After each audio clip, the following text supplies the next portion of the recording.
5 एप्रिलला आहे संकष्ट चतुर्थी। या दिवशी आहे रविवार। या दिवशी मनोकामना पूर्तीसाठी आणि धनप्राप्तीचे मार्ग मोकळे करण्यासाठी एक खास उपाय तुम्ही करू शकता, ज्यामुळे गणपती बाप्पा स्वतः तुमच्या अडथळ्यांचे दरवाजे उघडू शकतात। चला तर जाणून घेऊया संकष्ट चतुर्थीच्या दिवशी नक्की काय करावं। तर या दिवशी सकाळी लवकर उठून गणपती बाप्पांची षोडशोपचारे पूजा करावी। या दिवशी केलेले उपाय गणपती बाप्पांच्या कृपेनं धनधान्य वृद्धी करून देते, कर्जमुक्ती, नोकरी, व्यवसायात यश आणि सर्व मनोकामना पूर्ण करण्यास मदत करतात असं सांगितलं जातं। आपणही मनोकामना पूर्तीसाठी आणि धनप्राप्तीसाठी, व्यवसायात यश मिळण्यासाठी विश्वसनीय ज्योतिषांकडून आणि धार्मिक स्रोतांकडून माहिती जाणून घेऊन काही खास उपाय सुद्धा करू शकता। आता धनप्राप्ती आणि बुध दोष निवारणासाठी आपण संकष्ट चतुर्थीच्या दिवशी एक खास उपाय करू शकता, तो म्हणजे गणपती बाप्पांना 21 मोदकांचा नैवेद्य दाखवावा।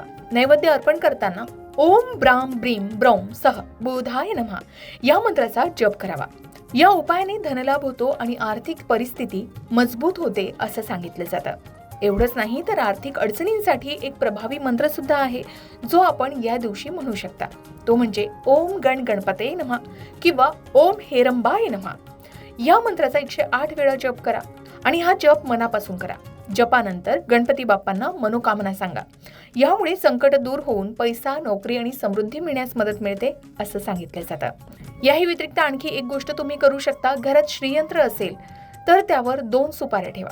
गणपती बाप्पा समोर बसून मनोकामना सांगा, पूजा आरती करा आणि या सुपाऱ्या लाल कपड्यात बांधून पर्स, तिजोरी किंवा दुकानातील कॅश बॉक्स मध्ये ठेवा।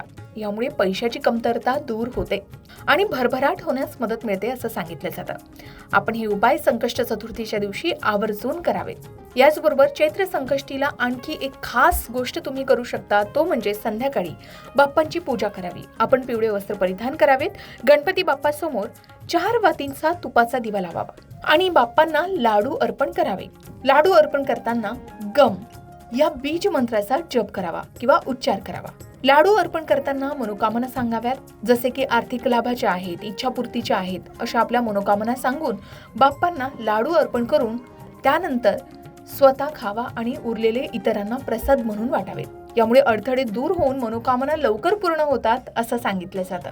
याही व्यतिरिक्त आपण संकष्ट चतुर्थीच्या दिवशी आणखी काही प्रभावी उपाय करू शकता, ते म्हणजे गणपती बाप्पांना 21 किंवा 27 दुर्वा अर्पण कराव्यात आणि तिळगुळाचे लाडू अर्पण करावेत। त्याचबरोबर वक्रतुंड महाकाय हा श्लोक 7 वेळा म्हणत तुपाचा दिवा लावून त्यात लवंग आणि वेलची टाकावी। यामुळे धनप्रवाह वाढतो असं म्हणतात। या दिवशी आपण गरजूंना हिरव्या रंगाच्या वस्तू दान कराव्यात। गणेश मंदिरात जाऊन जास्वंदीची फुलं, दुर्वा अर्पण करावी आणि मनोभावे बाप्पांना प्रार्थना करावी। हे सर्व उपाय श्रद्धा, विश्वास आणि शुद्ध भावनेने करावे। गणेश चतुर्थी कथेचे श्रवण करावे किंवा पठण करावे। यामुळे ही फळ दुप्पट होतं असं म्हणतात। या दिवशी अथर्व शीर्षाचं पठण करावं। या दिवशी केलेले उपाय हे केवळ आर्थिक लाभच मिळवून देत नाही, तर सर्व संकट, आरोग्य आणि आध्यात्मिक शांती मिळवून देतात असं सांगितलं जातं। याचबरोबर मराठी नववर्षाची ही पहिली संकष्ट चतुर्थी आहे। चैत्र महिन्याची ही संकष्ट चतुर्थी असणार आहे। या संबंधित संपूर्ण माहितीचे व्हिडिओ तुम्हाला आमच्या चॅनलवर पाहायला मिळेलच। त्याचबरोबर या दिवशी आर्थिक समृद्धी, धनवृद्धी, कर्जमुक्ती, व्यवसाय, नोकरी आणि यश सर्व मनोकामना पूर्तीसाठी काही खास उपाय आणि तेही प्रभावी उपाय तुम्ही करू शकता। हे उपाय श्रद्धेनं आणि शुद्ध मनानं केल्यास गणपती बाप्पाची कृपा लवकर प्राप्त होते असं सांगितलं जातं। गणपती बाप्पा तुमच्या सर्व मनोकामना पूर्ण करोत, घरात सुखसमृद्धी आणि धनधान्याची भरभराट हो, हीच बाप्पा चरणी प्रार्थना।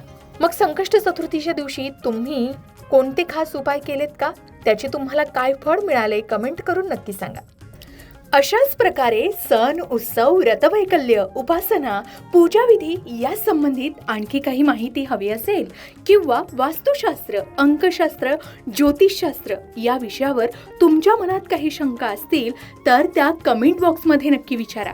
तसेच तुम्हाला आणखी कोणत्या विषयांवरचे व्हिडिओ ऐकायला आवडतील हेही आम्हाला कमेंट करून जरूर कळवा। या सर्व विषयांवर योग्य आणि संपूर्ण मार्गदर्शन तुमच्यापर्यंत पोहोचवण्याचा आमचा हा प्रयत्न नेहमीच राहील, म्हणून कमेंट करायला विसरू नका। अशाच प्रकारच्या माहितीपूर्ण व्हिडिओसाठी लोकमत भक्ती चॅनलला नक्की सबस्क्राईब करा आणि बेल आयकॉनला क्लिक करा, म्हणजे आमच्या नवनवीन व्हिडिओचं नोटिफिकेशन तुम्हाला मिळत राहील।